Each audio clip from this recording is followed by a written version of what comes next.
So what we saw with Numina in particular in math and in physics is these are domains in which we don't necessarily have a data bottleneck. In particular in pure math, given an open problem, you want to figure that the reasoning checks out. If it's just a proof to a theorem, you don't need to generate a data set. You just need to have, the proof of correctness. There are certain classes of problem for which you want to validate, to generate empirical data. Let's say, you want to find a new algorithm that can reduce matrices much faster than before or in less steps. You also have an experimental part. All this data can be generated synthetically. Okay, so there is no real world, like nature bottleneck. Everything can be done in a computer-based environment. In physics, what we saw, it's a bit more experimental in a way that you need to check that the mathematical reasoning and the mathematical foundation of the reasoning checks out. And it can be very sophisticated, in particular in theoretical physics. But you also do have an experimental part. But there are already classes of open problems and open data sets, be it in cosmology, for example, for which you can test your new series against. But when we get to, let's say, truly like experimental sciences, applied sciences such as chemistry or biology, it's a bit of a different philosophy because usually you don't need the same level of sophistication in the reasoning. You don't need to solve, to discover new geometry. You don't need to do something extremely abstract. That's not the sophisticated. bottleneck. That's not the bottleneck. Your bottleneck is the generation of data. You're with your little candle in the dark.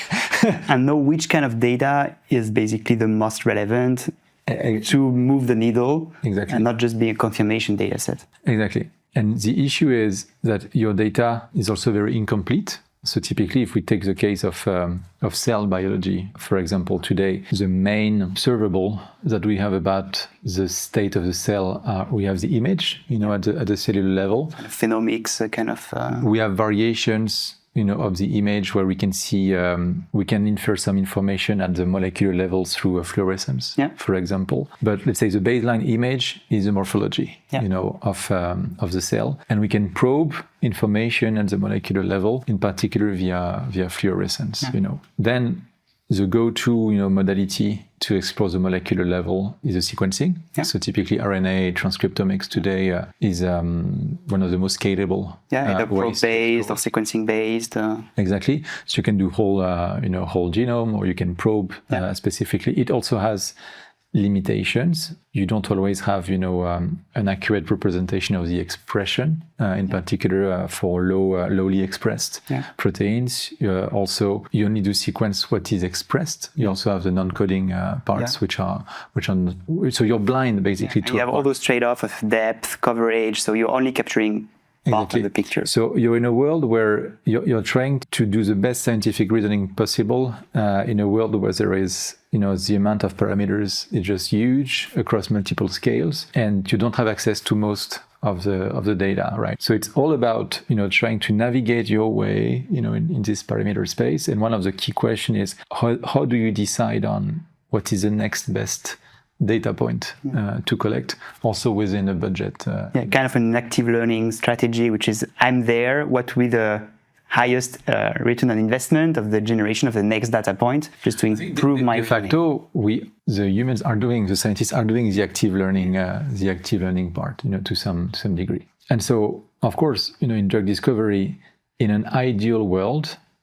what we want is a model which is able to, given a disease, is able to predict, let's say, among all humans, the safety and efficacy. If you have a model given any disease, able to predict on all humans, this approach, this treatment, not necessarily a drug. It could be just a more general kind of treatment.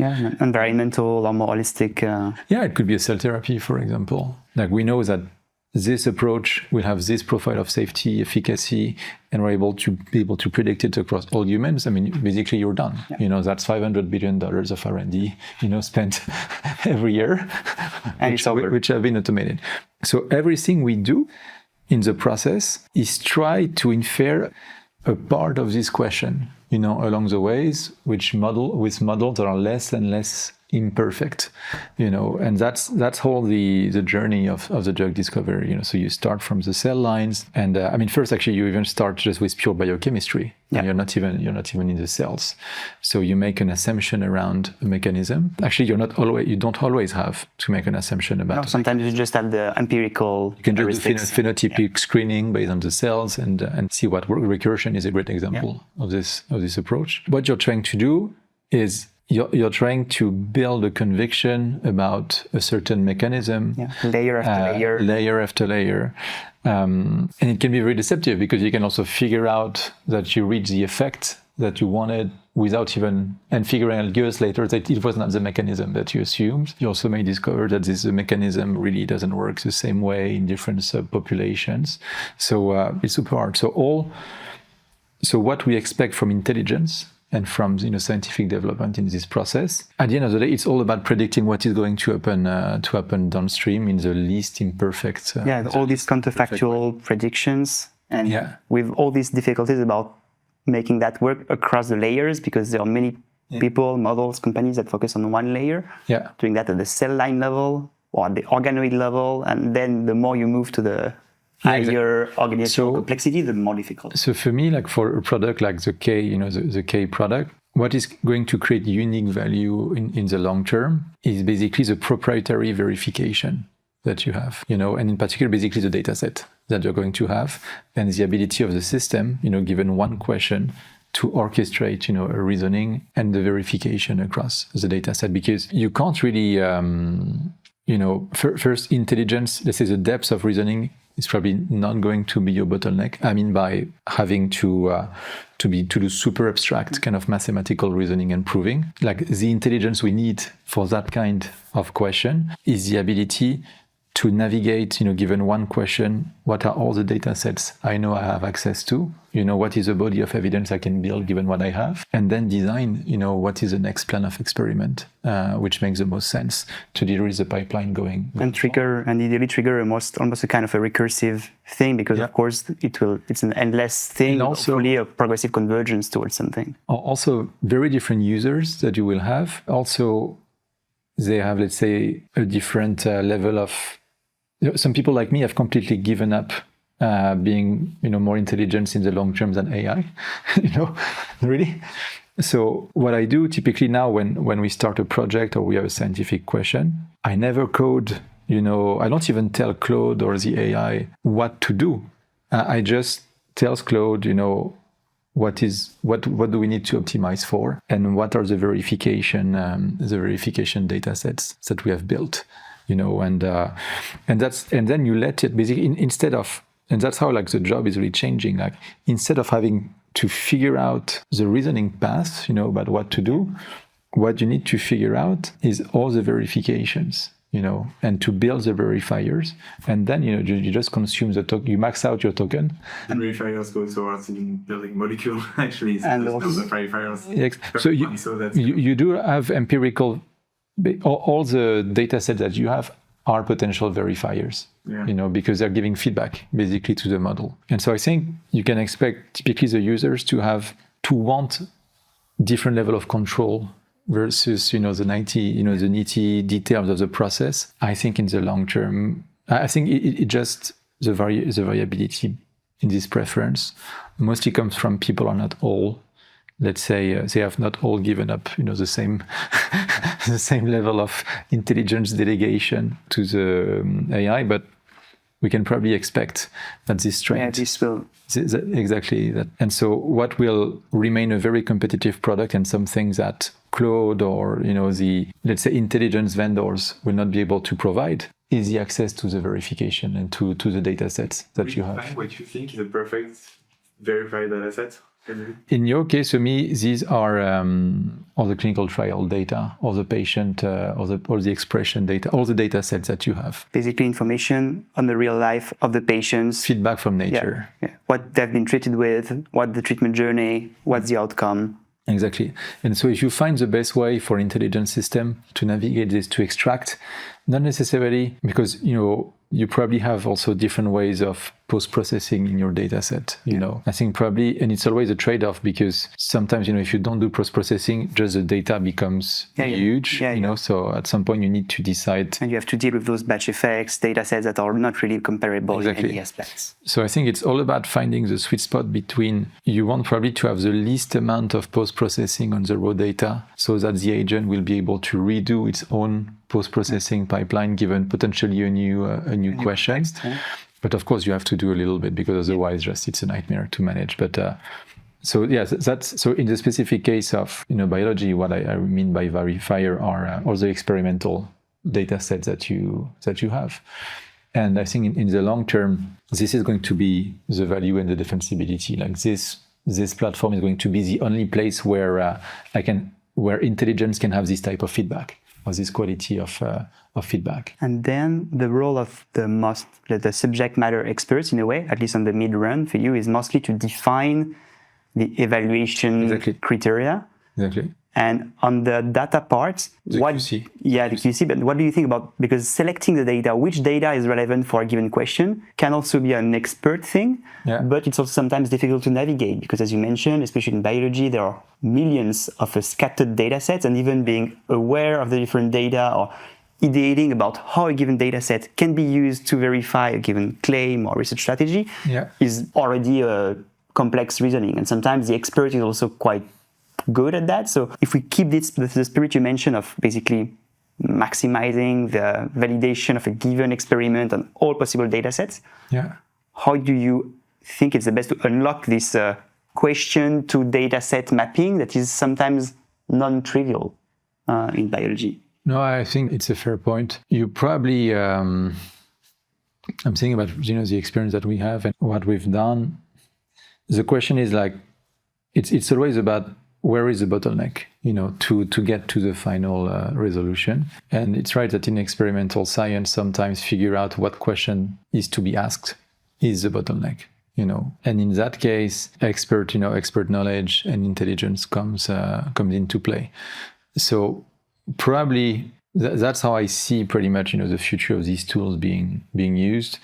Is at the end of the day, there is a set of open questions. And they can be not well behaved, you know, not well posed questions.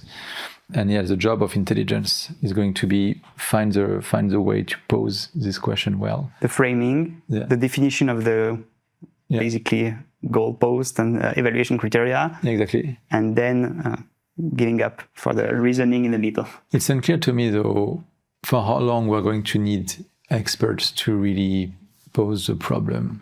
Really, you know, because at the end of the day, like there is a lot of common sense, you know, there is, I mean, some expert knowledge about the mechanism, but the question is what is of this knowledge is really proprietary, because you can expect that, this person has become basically what is the data that got this expert to become an expert, you know? I guess if you access all the lab meetings and the emails and the past logs of a given expert in a field, you probably have enough materials to capture most of it. If it's not necessarily public. There's no sense of system. I feel like people that get to this level of art, I'm opposing art towards like science or engineering, right? Yeah. To have especially in medicine, a way to understand systems. Yeah.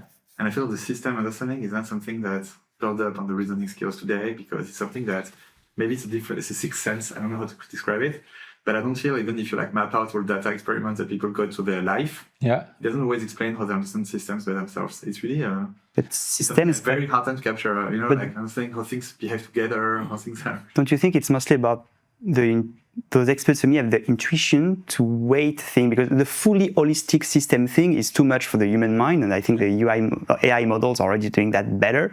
So don't you think that those people, those experts, are especially good because they know how to adapt a very complex problem to the limits of their human mind, and they have done their way, but they have the intuition about weighting mostly this and that, just to make the holistic thing basically just containable by their brain. They need to have this intuition about, I'll discard that, I'll focus on this. So to make this holistic thing in the human mind, for me, it's mostly about intuition and weighting things. Maybe. Because a pure agnostic holistic thing, I guess the AI models are already... Yeah, it has to do with Bayesian reasoning, somehow. And it's typically the kind of reasoning you have in medicine where basically, given the data that you have, like what the best doctor know how to do is to know what is the next question, what is the next test to do. Given my pre-test, update my prior, what is the test with the right, sensitivity, specificity balance to be able to rule in or rule out an assumption.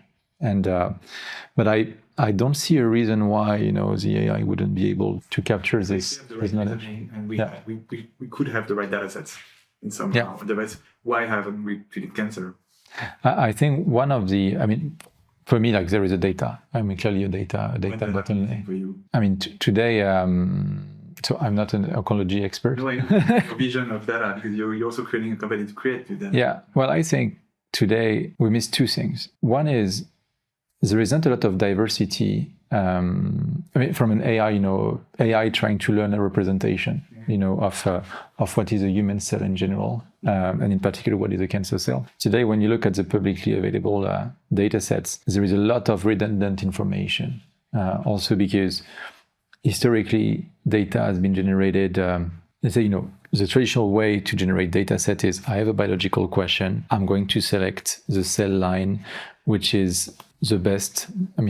Let's say the least worst. I think it's probably the right way to put it. Model, which is going to be good enough to validate this assumption, and I'm going to test, typically this perturbation on this cell line to get this. So that's why at the end of the day, most of the data of the human cell data we have on publicly available are human cancer cells, right? And one of the limitations of this is that it's super hard for an AI just to learn the diversity. If like 70% of all the cells you've ever seen are come from human cancer cell lines, it's super hard to differentiate what is a property of a universal human cell line versus a cancer cell line.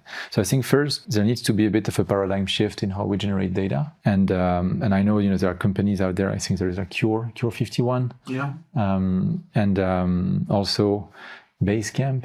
They're just trying to figure out outlier biology because exactly. The most extreme. You want to create diversity. I think we should the Chan Zuckerberg initiative they just announced with the BioHub initiative 500 million. Yeah, and what they say is we are creating billion cell data sets, but we probably need orders of magnitude more.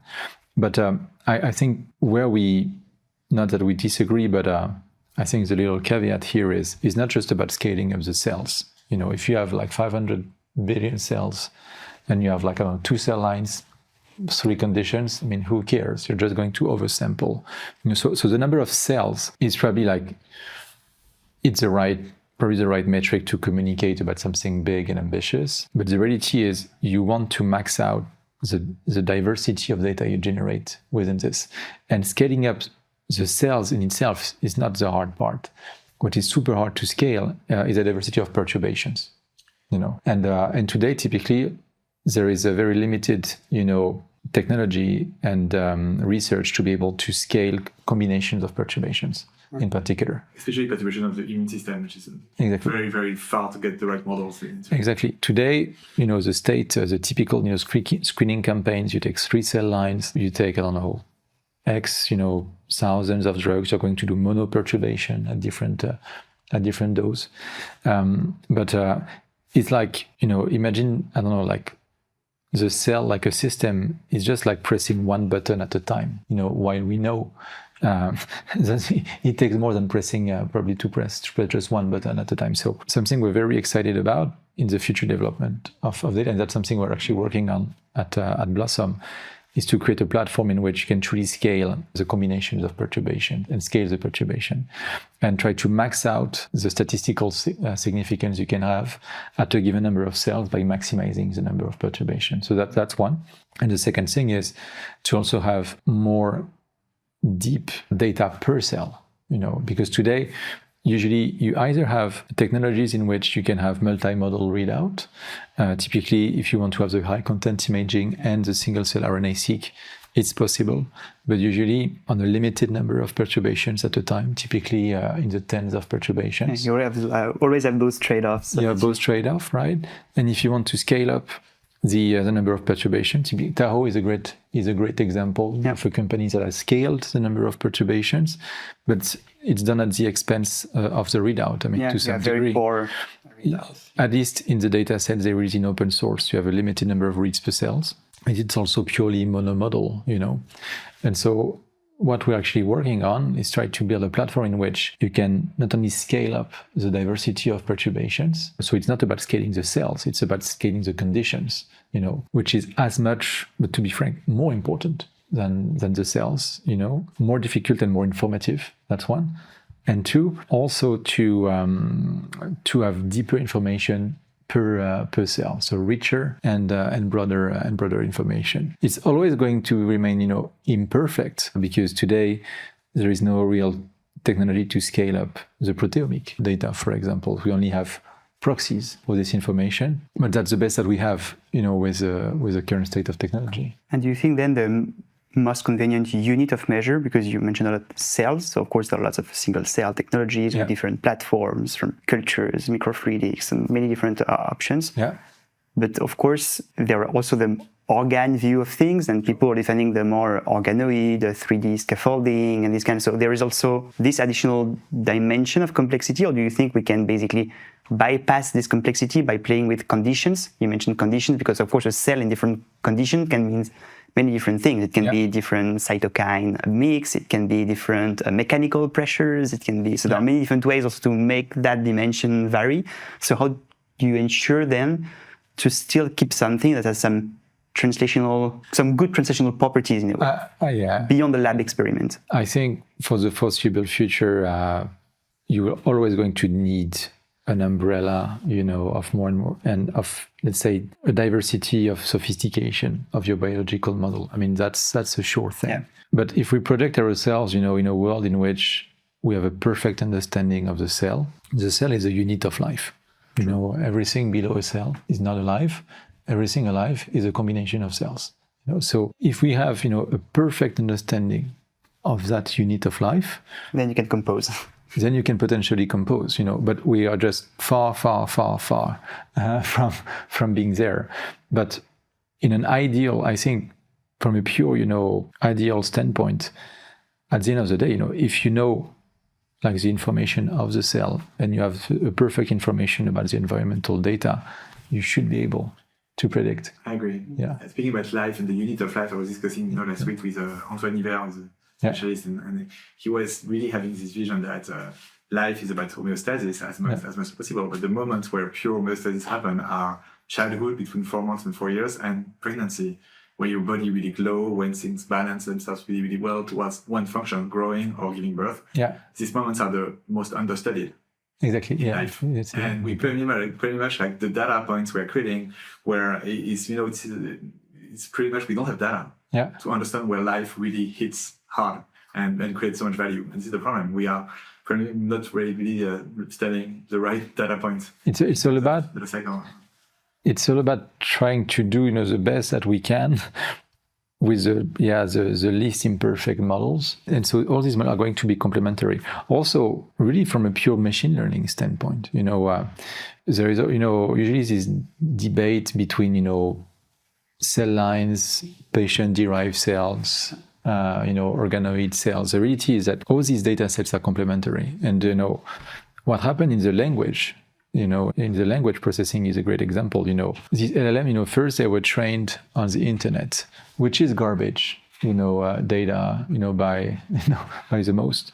But it was actually good enough to pre-train the models and to get them to have an understanding of the basic structure of language. And then now what we see is that for the, value-added use cases, we have hired, armies of humans to generate super curated data set. And so you did the fine-tuning with high-quality data. I mean, for me, like what we have in biology is it's exactly the same setup. The cell lines, of course, I mean, they are more distance, from real patient than the chimpanzee. The chimp is from us. That's perfectly fair.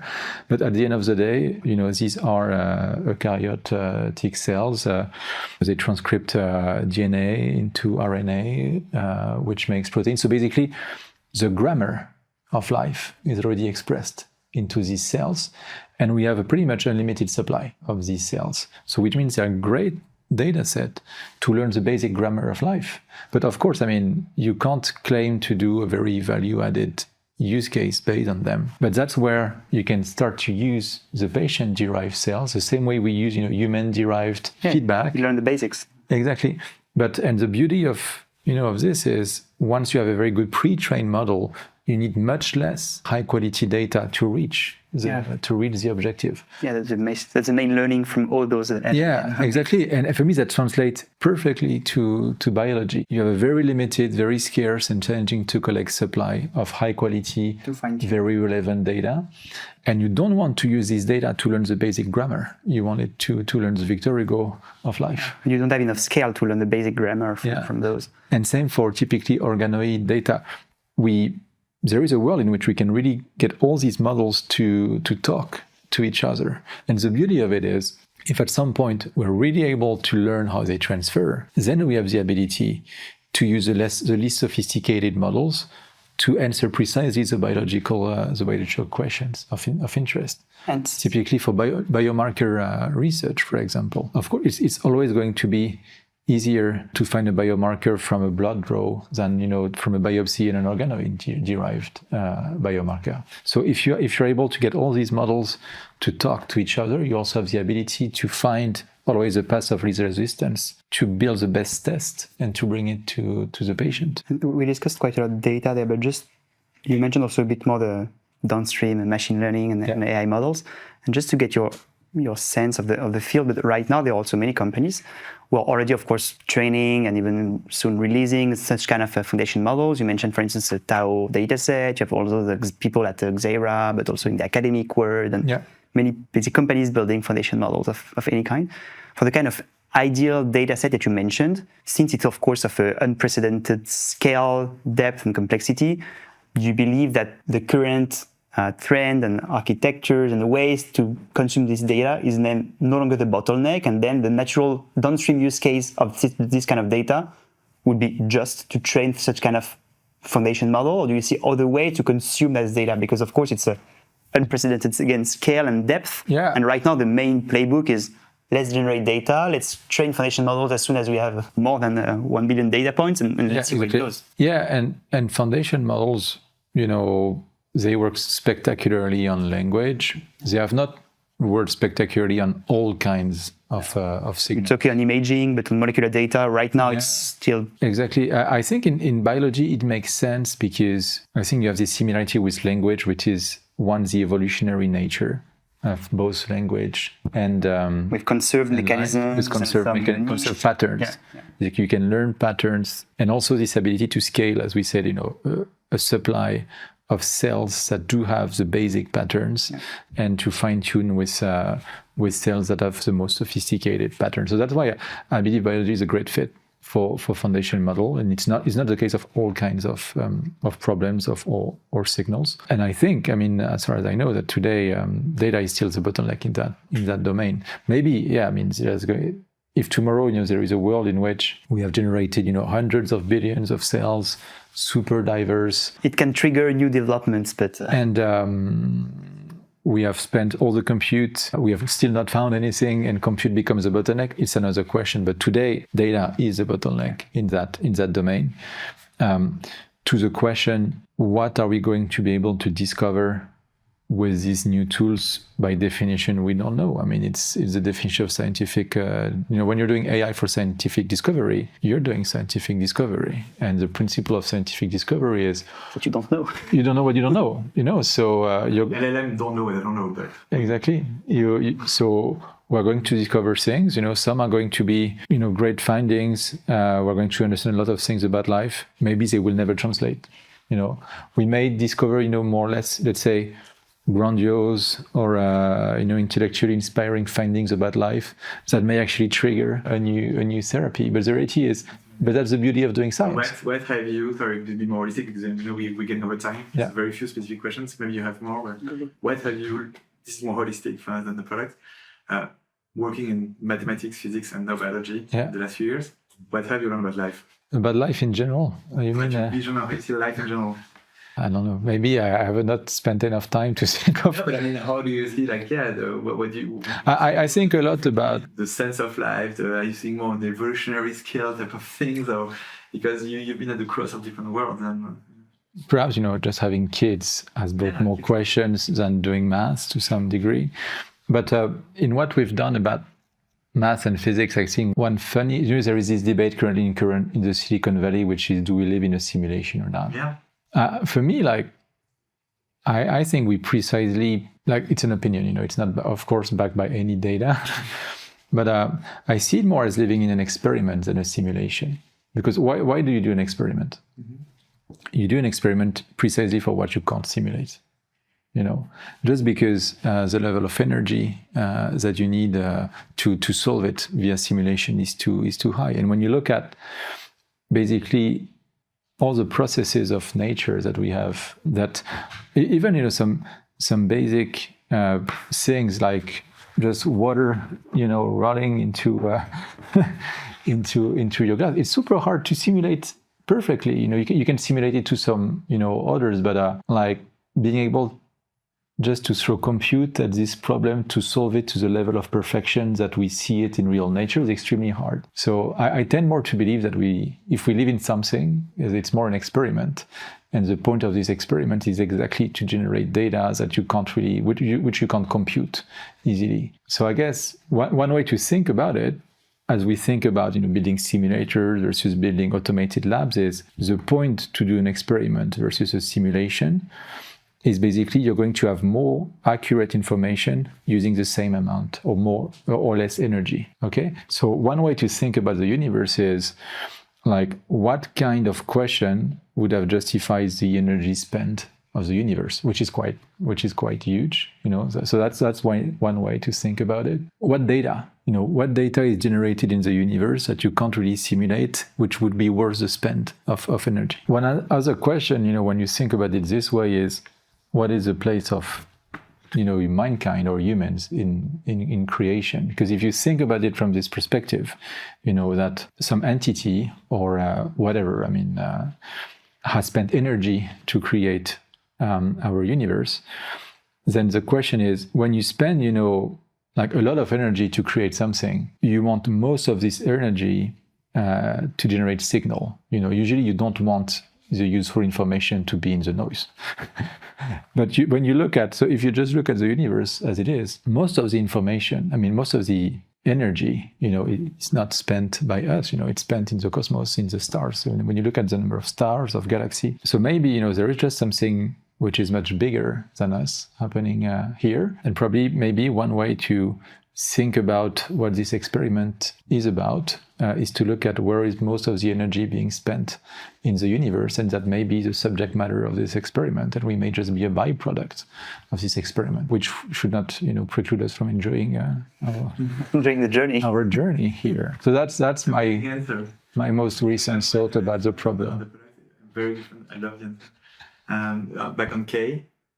Yeah. What is the experiment you would expect if you are using this tool to co-pilot your research? And what is the 2-3 functions? We understand that maybe creating and generating the perfect verifier dataset would be one. What is the 2-3 functions we would love to have if you have these tools to kind of co-pilot your research at Blossom, for example, or elsewhere? I think for us is really to figure out, given a biology question, what has already been figured out, which means what is the existing data out there? What pieces of the question have been, basically, which are the data quadrants for which it's worthless to spend more energy and spend more time, and to help us inform in which space. What are the blind spots in terms of data coverage, exactly. Depth, way to measure, way to perturb. Exactly. Where are the blind spots? And try to, given a biological question, what is the most valuable data that can be generated, which means a combination of a biological model, a set of perturbations, and a type of readout. It's always these three things, a biological model, a perturbation, and a readout, be it in a cell, in an organoid, or in a human. And basically, very quickly to show us on this set of questions, here are the data sets that have been generated these biological models, these perturbations, these readout. Here are the conclusions, the solid conclusions. Again, also great, solid conclusions, perspective conclusions. Rank the confidence level of this kind. On the conclusion. Also by doing combining, the QC of the data from a real good statistical measures about the quality of all the points, and then statistics about confidence levels about the overall model or the overall trend, of the answer. Just so we understand, because I feel like, in experimental science, be it in biology, we're also doing a lot of, chemistry with Blossom. Each time, we discover something new, it was obvious. And so that's why, talking to Claude or to LLM, it's super disappointing, because for each new finding we do, there was an obvious reasoning that would lead here. So our problem is not to find a complex reasoning. Is amongst all the 10,000 obvious things that could happen, what is the thing that is useful, which is really happening? The hard part is not to rebuild, to retro-engineer the reasoning to get there. Once we have the data, oh yeah, it was this, and it's obvious, because especially in such noisy field where you can always find. And guess what? There is this paper that has already talked about this. Why did, if this paper already exists, why did not you find it out before? It was before getting there. This assumption was, within a noise of 10,000 similar assumptions. And now that I found an edge, I can find also confirmatory information. And I think that's really the very hard part in this domain is not about, at least from my experience, it's not necessarily about imagining, something completely new or very convoluted reasoning. Is among all the things that can potentially happen, and that makes sense. What is really happening? I think that's the hard part. And my last one, you have kids. You're doing a lot in mathematics, physics, and biology. What is the energy you're spending on teaching them 1 to 3? And have you do something very special? No, I think it's teaching them this type of languages. What are the difference? No, I think first, childhood is meant to be a child, so they will have all the time in the world to learn, all the schooling. Churchill said, I never let my schooling interfere with my education. And I think that's, we use the same word really in French for schooling and education. And so I think we try to be not too, of course, we're scientists, so we when we see something like a shade of color in the sky, or something funny happening, I don't know, with ice in the water, we wait for them. We hope they will ask why, so we can explain, or we say we don't know, or say we don't know and try to figure it together, But it's. I think if we can just instill a sense of curiosity and émerveillement. Being a scientist, I think an engineer is first and foremost always being, willing to wonder about the world. And when I wake up, every morning, I'm just super happy just to discover something new. And I think, Richard Feynman said it very well, when he received the Nobel Prize. He said, the most important thing is first the pleasure of the discovery. And this is the reward, the true reward, the most beautiful reward for a scientist is the pleasure of understanding and the pleasure of the discovery. And I think if you just instill the pleasure to understand, you've done your job. Then accumulating all the knowledge, all the concept, that's the job of school. And maybe they do it, maybe they won't. If they have the love of and where do you learn learning experimental setup? Because the ideas of the fact is about experiments. Yeah. So is it something that is done at school or not at home? I think the mindset. I think you can share a lot about the mindset, and you can try to instill this mindset of being curious. Of typically,